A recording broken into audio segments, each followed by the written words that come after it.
Honneur et gloire à mon Dieu. Honneur et gloire à ton nom, Saint-Esprit de Dieu. Oui, Adonai, sois élevé.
Sur la terre promise, Dieu va trouver aisé de leur donner, n'est-ce pas, quelques prescriptions à la montagne de Sinaï par l'autrichement de la personne de Moïse. Et il apparaît clairement dans le canon biblique que nous avons que ces paroles sont 10. Et dimanche, nous avons vu que le Seigneur réclamait lui seul l'adoration pour des raisons spécifiques qui d'ailleurs ont été énoncées. Il disait, je suis le Dieu qui t'est sorti de la maison, n'est-ce pas, égyptienne, donc de la maison de l'esclavage ou de la servitude. Tu n'auras point d'autre Dieu devant ma face. Mais aujourd'hui, nous voulons voir justement la deuxième parole qui suit la première ou qui vient après la première parole. Et très vite, vous allez constater avec moi justement qu'il ne s'agit pas d'une parole isolée ou séparée de la première. Le deuxième commandement ou la deuxième parole, que certains appellent deuxième commandement, n'est pas éloigné, n'est-ce pas, du premier commandement ou de la première parole. J'ai eu le soin ou l'envie de vouloir coller, n'est-ce pas, cette deuxième parole d'Exode 20, 4, à partir du verset 4 jusqu'à 6 par là, à la première parole, d'autant plus que, en réalité, le deuxième commandement, ou la deuxième parole que certains qualifient de deuxième commandement, n'est qu'une autre partie, justement, déchiffrée de la première parole ou du premier commandement de la personne de Dieu. Lorsque Dieu dit « Tu n'auras point d'autre Dieu devant ma face », tu ne te prosterneras pas. Pardon, tu n'auras point d'autre Dieu devant ma face. Je suis l'Éternel, ton Dieu, qui t'est sorti, n'est-ce pas, de l'esclavage égyptienne. Et qu'après, il dit, tu ne te feras point d'image taillée, n'est-ce pas, l'une des représentations quelconques des choses qui sont dans la haut et sur la terre. En réalité, si l'on devait modifier les Écritures à notre manière, qui plaise à Dieu, on devait coller justement ce deuxième commandement au premier. Parce qu'en réalité, c'est la suite du premier commandement et tous les 6 premiers commandements en réalité, n'est-ce pas, ne sont que, n'est-ce pas, l'épilogue ou le détachement de la pensée unique qui est telle que tu n'adoreras que Dieu le seul. Et aujourd'hui, justement, nous allons, selon la théologie biblique, voir ce que ça signifie. Tu ne feras point d'image taillée, ni des représentations quelconques des choses qui sont en haut dans les cieux, qui sont en bas sur la terre et qui sont dans les eaux, plus bas que la terre. Tu ne te prosterneras point devant elles et tu ne les serviras point. Et c'est ce qu'on nous a appris, qu'on ne doit pas faire des images taillées, qu'on ne doit faire aucune représentation, n'est-ce pas, des choses célestes qui sont dans le ciel, encore moins des choses qui sont, n'est-ce pas, sur la terre. Alors, voici notre texte que nous propose justement pour comprendre le premier qu'on vient de lire. Nous sommes dans 2 Timothée chapitre 4, depuis le verset 1er.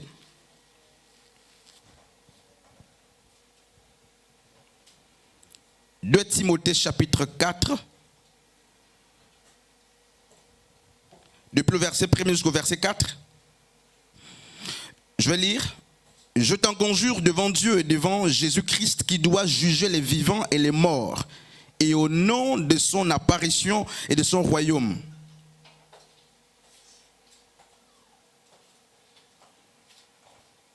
Prêche la parole, insiste en toute occasion favorable ou non, reprend, censure, exhorte avec toute douceur et en instruisant, car il viendra un temps où les hommes ne supporteront pas la saine doctrine, mais ayant la démangeaison d'entendre les choses agréables, ils se donneront une foule de docteurs selon leurs propres désirs, ils détourneront l'oreille de la vérité. Et ils, n'est-ce pas, se tourneront vers les fables. C'est l'apôtre Paul qui envoie justement l'épître pastorale à la personne justement de Timothée. Et il avertit sur, à leur époque, n'est-ce pas, quelques signes qui devaient marquer justement la fin de leur âge. Et il dit, dans leur temps, que plusieurs faux pasteurs, faux prophètes devaient justement naître. Et non seulement on devait justement voir la montée des faux docteurs, donc de faux enseignants, mais aussi ces enseignants devaient se tourner justement d'une grande foule qui était particulière. Cette foule en question devait détourner l'oreille des choses véridiques ou des vérités bibliques, des réalités bibliques, pour, n'est-ce pas, la tourner ou la donner à entendre des choses qui font plaisir à l'oreille. Et l'apôtre Paul les appelle, ce ne sont pas des vérités ni des mensonges, mais il dit mieux, ce sont des fables, des choses qui réjouissent l'âme et l'oreille. Et cette époque, l'apôtre Paul, nous sommes aussi en train de la vivre, cette époque-là, où plusieurs ont, n'est-ce pas, envie d'entendre ce qu'ils veulent entendre, ou du moins ce qu'ils ont eux-mêmes, n'est-ce pas, enfoui dans leur cœur. Ils veulent qu'on prêche ce qu'ils veulent entendre. Et l'apôtre Paul dit justement que ces gens sont des pervers, ces gens s'éloignent de la vérité, ce sont des faux, n'est-ce pas, bergers. Et cette foule est comparative justement aux foules que nous avons aujourd'hui ou à l'image des personnes que nous avons aujourd'hui. Et je le dis pourquoi, mais je dis ça simplement pour poser des bases. Regardez ce qu'il dit justement. On va lire encore ce texte, un autre texte, 1 Corinthiens chapitre 3e. Je vous ai donné du lait, je repars un peu plus loin. Pour moi, frères, ce n'est pas comme à des hommes spirituels que j'ai pu vous parler, mais comme à des hommes charnels, comme à des enfants en Christ. Le verset 2e de 1 Corinthiens chapitre 3. Je vous ai donné du lait, non de la nourriture solide, car vous ne pouviez pas la supporter et vous ne le pouvez pas même à présent. L'apôtre Paul écrit, n'est-ce pas, aux Corinthiens, à l'église de Corinthe, et il dit ceci. Il dit que la lettre qu'il envoie aux Corinthiens, ou à l'église de Corinthe, il dit, je ne vous envoie pas ces instructions en vous considérant comme étant des hommes grands. Même si vous vous estimez grand, l'apôtre Paul, qui fait partie justement des pères ou des personnes qui ont engendré cette église, l'apôtre Paul dit, je vous écris comme étant des personnes au lait. Donc des personnes non affermies qui méritent justement des premiers rudiments. On le verra justement avec Hébreux. Il dit donc, c'est aux enfants comme à des enfants, je dirais mieux, que je vous écris ces choses. Parce que si je vous détaille d'une manière plus approfondie le mystère de Dieu, vous ne pouvez le supporter. si je vous explique en détail et dans la version première, vous ne pouvez supporter ces mystères que je suis en train de diligenter. C'est pourquoi il dit aux Corinthiens, permettez que je vous écrive comme si vous étiez encore de nouveau-nés. Et si l'apôtre Paul considère les chrétiens de Corinthe comme des nouveau-nés, cela revient à dire que l'alimentation spirituelle qu'il leur donne est, n'est-ce pas, pour des enfants. Et s'il est en train de donner, n'est-ce pas, une alimentation des enfants aux gens qu'il estime être des bébés ou des nouveau-nés, ça veut dire que l'alimentation en question, n'est-ce pas, aura un temps où elle changera. Je fais mieux et bien de le préciser dès le départ pour des raisons bien spécifiques. Donc l'apôtre Paul écrit un type de personne à qui il n'explique pas le mystère de Dieu autour de la personne de Yeshua et des autres mystères. Il va adapter ou choisir un langage approprié pour passer le message aux hommes qui sont des enfants dans la foi de peur. N'est-ce pas, qu'ils ne soient capables ou incapables justement d'avaler, de comprendre et d'accepter la portée de ce qu'il disait. Et ça c'est très important. C'est très important justement, n'est-ce pas, qu'on rappelle ces choses. Regardez justement Hébreux chapitre 6, le verset 1er, avant de remonter dans Exode chapitre 20. C'est pourquoi, laissant les éléments de la parole de Christ, tendons à ce qui est parfait, sans poser de nouveau le fondement du renoncement aux œuvres mortes de la foi en Dieu, de la doctrine de baptême, de l'imposition des mains, de la résurrection des morts et du jugement éternel.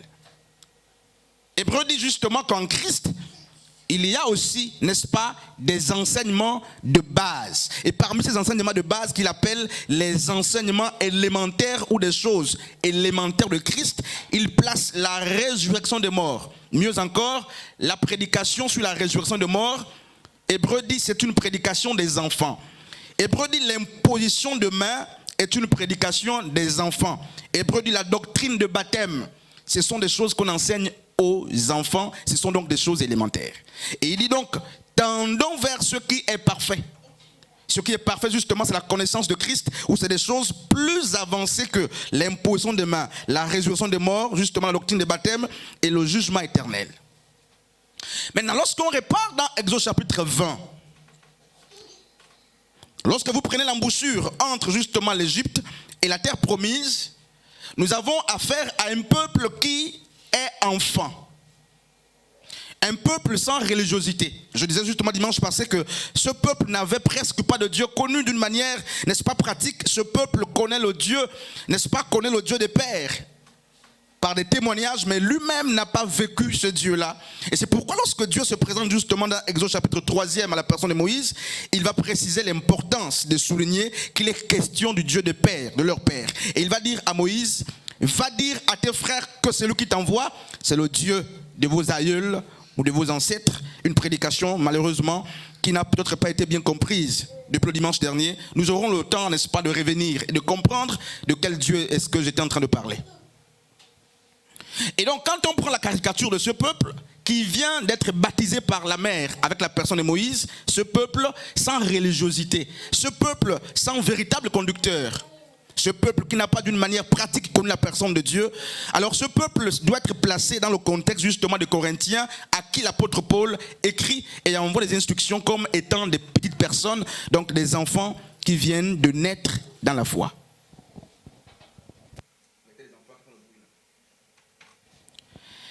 Et si l'apôtre Paul a pris le soin de dire aux Corinthiens, votre âge mérite qu'on vous donne une alimentation fragile, Dieu, en donnant les 10 commandements, s'adresse, ou s'adressant justement aux enfants, à un peuple sans véritable religion, à un peuple sans véritable Dieu, Dieu prend donc le soin de leur parler justement comme des enfants. Dieu ne parle pas à ce peuple comme étant des grandes personnes. Dieu parle, n'est-ce pas, comme à des enfants. Et il va après la première parole, dire ceci, je pense qu'on vient de le lire, tu ne te feras point d'image taillée ni de représentation quelconque des choses qui sont en haut dans les cieux, qui sont en bas sur la terre et qui sont dans les eaux plus bas que la terre. Tu ne te prosterneras point devant elles et tu ne les serviras point. C'est une parole donnée aux enfants, donc aux personnes, à un peuple qui vient de naître. Et si vous prenez justement ce deuxième commandement, cette deuxième parole, pour dire, n'est-ce pas, que Dieu a interdit de faire des images taillées, que Dieu a interdit de faire la représentation, n'est-ce pas, des choses qui sont en haut dans le ciel et en bas sur la terre ou plus bas dans les eaux, vous ferez une mauvaise interprétation des Écritures parce que littéralement, c'est ce qui est écrit. Mais sur le plan doctrinal et biblique, Dieu n'a jamais été contre les pierres taillées. Dieu n'a jamais été contre des images taillées, ni des représentations quelconques des choses qui sont en haut dans le ciel ou dans les cieux et qui sont justement en bas sur la terre et plus bas dans les eaux. Non, ce n'est pas le message biblique. C'est pourquoi nous devons donc faire attention que de fonder des doctrines sur la base d'une compréhension d'un seul texte, pris parfois dans un contexte purement isolé. Je vais donc le répéter, Dieu n'est pas contre, n'est-ce pas, le fait qu'on fasse des images taillées. Dieu n'est pas contre le fait qu'on représente justement des êtres célestes, donc les êtres habitant les lieux célestes. Dieu n'est pas contre le fait qu'on représente, n'est-ce pas, des êtres terrestres ou des êtres qui sont plus bas dans les eaux. Et je sais que beaucoup attendent qu'on dise mieux à ce sujet. Et nous dirons justement mieux à ce sujet pour que, n'est-ce pas, le monde comprenne et pour que nous sachions où nous sommes en train d'aller. Et je disais qu'il nous faut davantage faire attention et suivre le mouvement. Peut-être que vous aurez le soin d'entendre ce que vous n'avez jamais entendu et vous aurez l'impression que nous sommes en train de dire le contraire. Non, frère, quand j'étais enfant, je parlais comme un enfant, c'est ce que Paul dit, et maintenant que je suis devenu grand, je dois parler comme un grand. On ne donne pas du lait aux grandes personnes. Alors, regardons ce qui se passe dans Exode chapitre 32.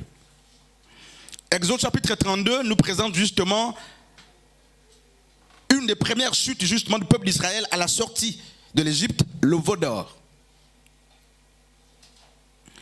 Et le veau d'or est fait au pied du mur, au pied de la montagne, alors que le leader Moïse tarde justement dans le rendez-vous qu'il a avec la personne de Dieu. Et le leader second, qui était Aaron, a succombé à la pression du peuple. Et ensemble, justement, ils vont ériger un Dieu, n'est-ce pas, qu'ils appellent le Dieu, le veau d'or, fait avec justement des bijoux et des articles que le peuple avait sur lui, des femmes, des bracelets qu'ils avaient sur eux. Ils vont donc ériger un veau d'or. Et qu'est-ce qui se passe? Quand vous lisez bien les Écritures, vous verrez justement qu'il y avait le dieu Apis au niveau de l'Égypte, qui était justement à l'image du veau. Et donc ce peuple sort d'Israël, il n'invente pas une divinité, il ne crée pas une divinité, il veut simplement imiter le dieu égyptien qu'ils ont longtemps vu en action. Ils vont, n'est-ce pas, faire un dieu en veau d'or à l'imitation du taureau Apis qui était, n'est-ce pas, adoré chez les Égyptiens. Donc Dieu a affaire à un peuple qui a un vécu de plus de 4 siècles. Un peuple qui connaît les dieux païens et les dieux égyptiens. Le dieu Apis, c'était une des divinités justement adorées en Égypte. Un taureau. Et lorsque le peuple va séduire la personne d'Aaron, influencé, Aaron va, n'est-ce pas, fabriquer un veau d'or à l'image du dieu Apis que les Égyptiens adoraient parmi plusieurs dieux qu'ils avaient. Et Dieu, n'est-ce pas, va exprimer son mécontentement. Alors, pourquoi? Voici une première question qu'il nous faut nous poser. Pourquoi Dieu doit-il ou refuse-t-il, n'est-ce pas, des images taillées ou des représentativités, des représentations justement des choses qui sont dans les cieux, sur la terre et, n'est-ce pas, dans les eaux plus bas que la terre? Pourquoi? Une des premières raisons, je l'ai d'ailleurs dit plus haut, que Dieu n'est pas contre ces choses. Mais une des raisons qui amène Dieu à parler à ce peuple comme Paul parle aux enfants dans 1 Corinthiens chapitre 3, c'est à cause, n'est-ce pas, de leur maturité spirituelle et du fait qu'ils venaient d'être enfantés. Donc le peuple vient d'être enfanté, Dieu va tenir un langage pragmatique avec eux sans leur donner plus de précision sur ce que c'est l'idolâtrie. Il sait qu'ils ont vécu avec ou parmi un peuple idolâtre et ils sont sans religiosité ou sans religion. Dieu va interdire sans plus d'explication